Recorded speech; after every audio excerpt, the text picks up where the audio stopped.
안녕하십니까. 혼란한 정치 시사에서를 술술 풀어보는 송국근 혼술 5월 6일 금요일 오후에 인사드립니다. 자, 문재인 대통령이 어린이날 어린이들에게 거짓말을 했다. 자, 이 이야기가 지금 SNS에 돌고 있습니다. 뭐냐 하면은 어제 어린이날이었죠. 지금 최근에 문재인 대통령은 윤석열 당선인에 대해서 악감, 반감을 막 쏟아내고 있죠. 그런데 어린이날에 어린이들에게도 한마디를 했는데 그게 거짓말이었습니다. 뭐냐면 어제가 어린이날이었죠. 어린이들 한 90명을 청와대로 초청해서 행사를 열었는데 전국 벽지 분교 학생들입니다. 이 어린이들은 뭐 청와대 정문으로 입장을 했고 뭐 유은혜 교육부 장관 환영을 받았고 점심을 영빈관에서 맛있게 했습니다. 그래서 경호 촬영도 체험을 하고 녹지원, 청와대 안에서 가장 아름다운 정원이죠. 녹지원에서 문재인, 김정숙을 만났습니다. 그런데 이 문재인 어린이들 앞에서 마이크를 잡고 이렇게 이야기합니다. 올해 우리 어린이들은 이 청와대 녹지원에서 어린이날을 보내는 마지막 어린이가 되었어요. 아주 특별한 추억이죠. 하니까 아이들이 예 이렇게 입을 모아서 대답을 했다고 합니다. 윤석열 대통령 당선인이 이 청와대로 국민에게 돌려준다고 하면서 용산의 집무실을 만든 것, 이것을 두고 계속 비판을 해왔죠. 그런데 그 차원에서 어린이들에게까지 이렇게 이야기를 했습니다. 청와대 녹지원에서 어린이날을 보내는 마지막 어린이들이 되었어요. 근데 이게 거짓말이죠. 지금 바로 취임한 5월 10일부터 이 청와대는 국민에게 개방이 됩니다. 지금 예약자를 통해서 일반 시민에게 전면 개방을 하기로 하고 신청 접수도 벌써 받기 시작했죠. 자, 그러면은 녹지원은 기본적입니다. 청와대 경내에 들어가면은 딱 들어서면은 녹지원이 한눈에 쫙 보입니다. 오른쪽으로. 그 정문으로 들어가면은. 그 녹지원은 기본적이고 녹지원 외에도 본관, 영빈관, 상춘제 모두 개방 대상이 포함되고 하루 관람객이 하루 최대 39,000명. 어린이들도 다 갈 수 있습니다. 어린이날에 지금보다 훨씬 많은 어린이들이 가서 이 90명 갔는데 마음껏 뛰놀 수가 있죠. 그런데 이 청와대 녹지원에서 어린이날을 보내는 마지막 어린이가 되었어요. 아주 특별한 추억이죠. 이렇게 아이들에게 거짓말을 한 겁니다. 이 방송 내용을 이렇게 말하는 내용을 뭐 공영방송 MBC 또 YTN 이런 데서 어떠한 이 팩트 체크도 거치지 않고 문재인 발언 그리고 아이들이 네 하고 대답하는 것을 그대로 내보냅니다. 내보내면서 이 MBC는 청와대에서의 마지막 행사가 된 데 대한 아쉬움은 감추지 않았다. 뭐 이렇게 이야기를 했다는데 이 네티즌들이 이 방송을 보고 아니 상시 개방이라서 더 많은 어린이가 찾을 수 있게 되는데 무슨 소리냐? 뒤끝 장난이 아니다. 윤석열에게. 문재인에게. 애들 앞에서 저럴 수가 있나? 이런 반응들이 쏟아졌습니다. 자, 이것은 어쨌든 문재인 정권, 그리고 진보 진영에서 윤석열 정부 출범을 앞두고 여러 가지 회방을 놓고 악담을 하고 심지어 저주까지 퍼붓는 그런 일이 벌어지고 있죠. 자, 말로만 그러는 것이 아니고 지금 국회에서는 인사청문회에서 발목을 딱 잡고 특히 한덕수 국무총리를 인준하지 않겠다. 만약에 한덕수를 인준해서 정식으로 처음 총리를 딱 갖춘 정부를 출범시키고 싶으면 한동훈을 내놔라. 마치 포로 교환하듯이. 자, 그런 행위를 벌이고 있죠. 자, 포로 교환 비슷한 이야기는 권성동 원내대표가 했습니다. 오늘 아침에 동아일보 인터뷰에서 민주당이 한동훈과 정호영 보건복지부 장관 후보자를 낙마시키면은 한덕수 인준을 해주겠다. 이렇게 물밑 거래를 해왔다. 제안을 하더라. 이것을 협박이나 다름없다. 이렇게 권성동이 이야기를 했죠. 자, 그런데 권성동은 지금 앞뒤가 좀 다른 모습을 보이고 있습니다.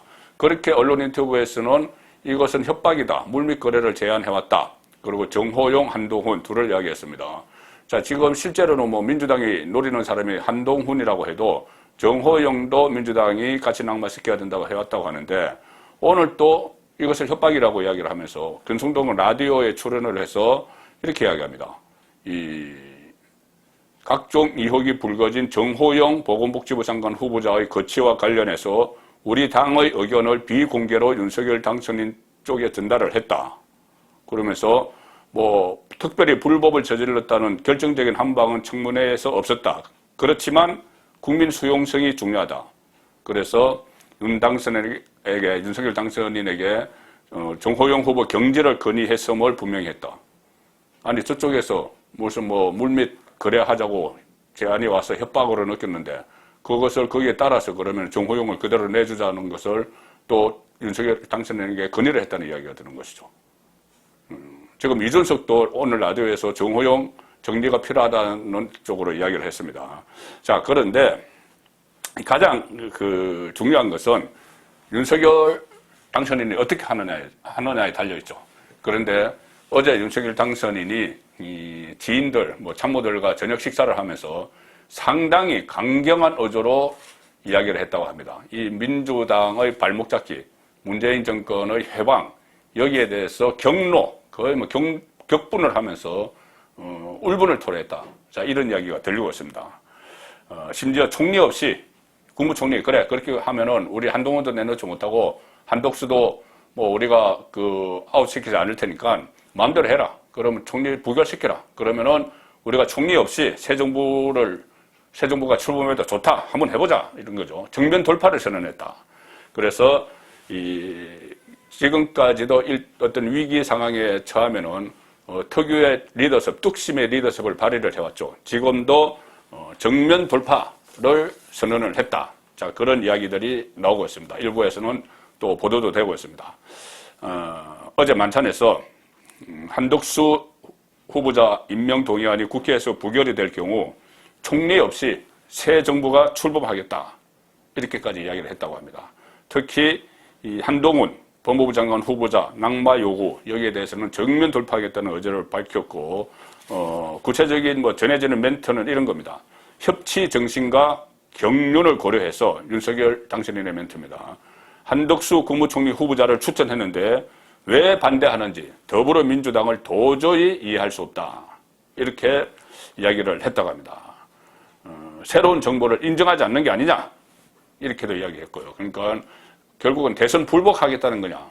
이렇게 강하게 반박을 하면서 민주당을 도저히 이해할 수 없다. 이런 취지로도 이야기를 했고, 자, 한덕수 후보자의 경륜, 해안을 칭찬하던 민주당이 왜 180도 태도를 바꾼 것인지 이해하기 어렵다. 발목 잡기 아니냐.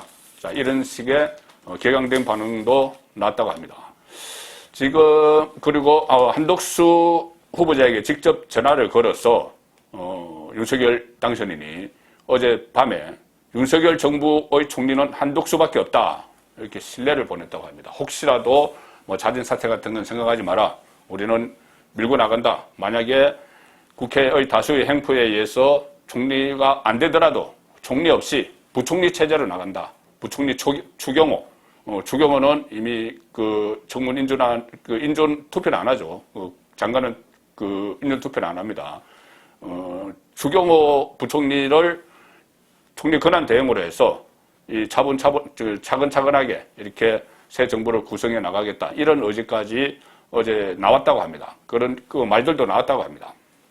자, 지금 박홍근 민주당 원내대표는 오늘 이야기를 했습니다. 윤석열 정부 1기 내각 인사청문회 중간 보고 여기서 아웃시킬 사람을 한동훈 법무부, 정호영 보건복지부 외에도 원희룡 국토교통부, 이상민 행정안전부, 박보균 문화체육관광부 장관 후보자의 5명에 대한 거부권을 행사하겠다. 뭐 거부권이라는 게 없죠. 그냥 뭐 인사청문 보고서 안 되겠다는 건데 이것은 대통령이 임명하면 그만입니다.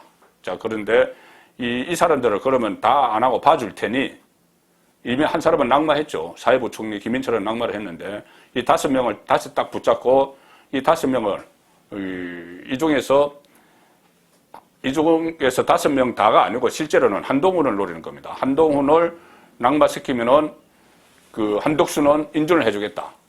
자, 이런 지금 일종의 이것도 물밑 제안이죠. 뭐 공개적으로 제안을 합니다. 물밑도 아니고 물밑 제안은 뭐 권성동에게 했다고 하고 윤석열 당선인을 향해서 이야기를 하지만 윤석열 당선인은 도저히 그렇게는 하지 못한다는 이야기고 또 이것을 정면 돌파하겠다는 이야기입니다. 어제 만찬에서 이런 이야기도 했다고 하네요. 노무현, 김대중 정부에서 일을 한 한덕수 총리 그 이력을 쭉 거론을 하면서 김대중 정부에서 통상교수 본부장을 했고 청와대 경제수석을 했죠. 그리고 노무현 정부에서 경제부총리라고 국무총리까지 한번 했던 인물입니다. 그렇기 때문에 또 전주 출신이고 호남 출신이고 그렇기 때문에 이 한덕수 카드를 내밀었는데 이 국회 인준안을 통과하기가 쉽다고 판단을 해서 그럼에도 불구하고 전체 발목을 잡는 차원에서 한덕수를 인질로 붙잡으니 폭발한 거죠.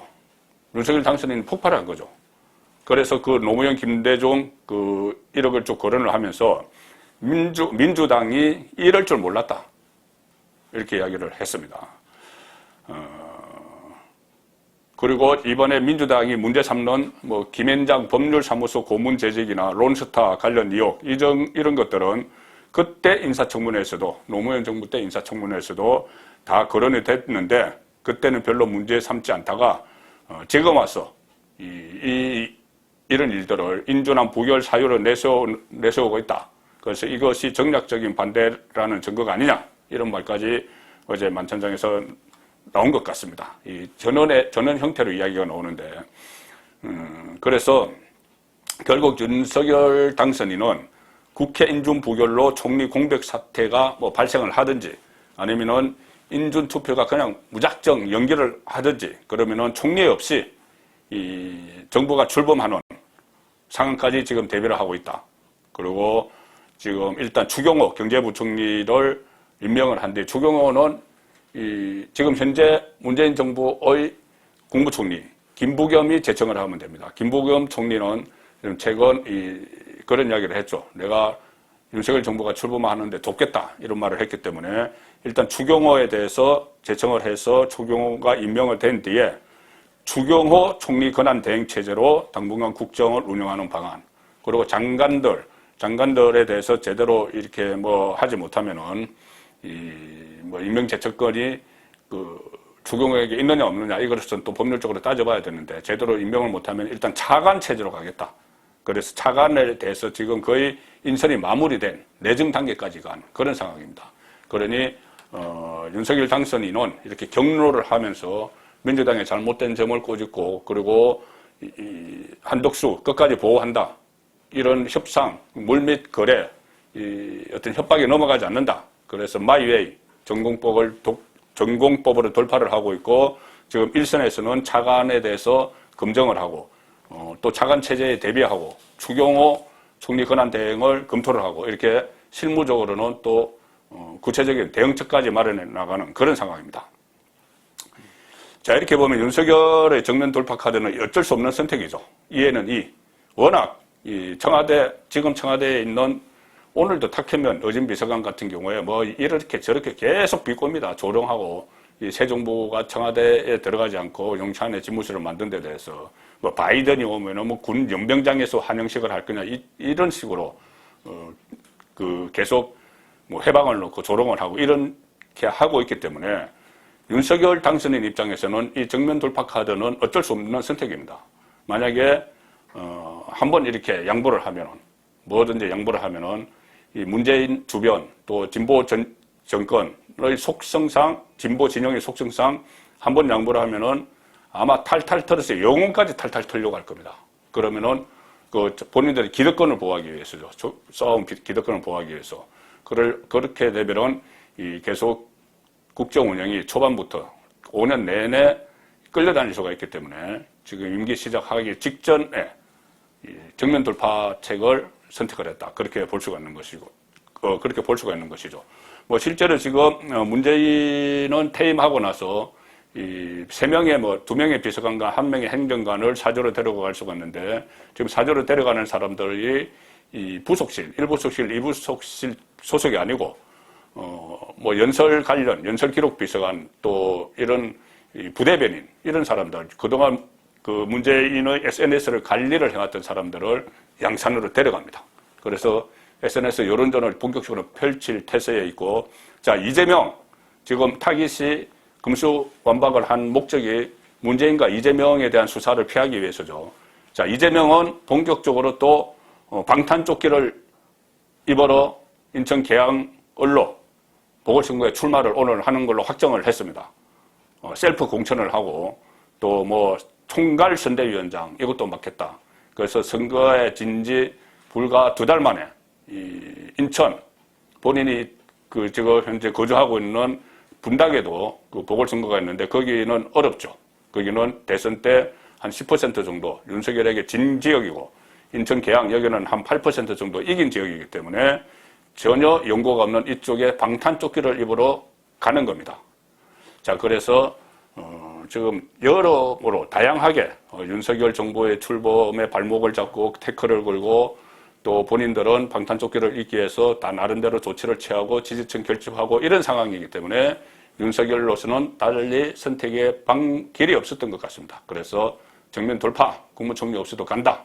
이렇게 경로를 하면서 어제 저녁 만찬 자리에서 그런 선언을 했다는 소식이 들렸습니다. 자, 어느 쪽이 옳은지 결국은 이런 분위기들이 정권 출범을 해방을 하고 또 이쪽에서는 거기에 대해서 정면 대응을 하고 하는 이런 양쪽이 부딪히는 신구 정권이 정말 크게 부딪히는 이 상황은 6월 1일 날 국민들이 투표를 하기 때문에 지방선거 투표를 하기 때문에 거기서 민심이 확인될 수가 있습니다. 선거권의 혼수였습니다.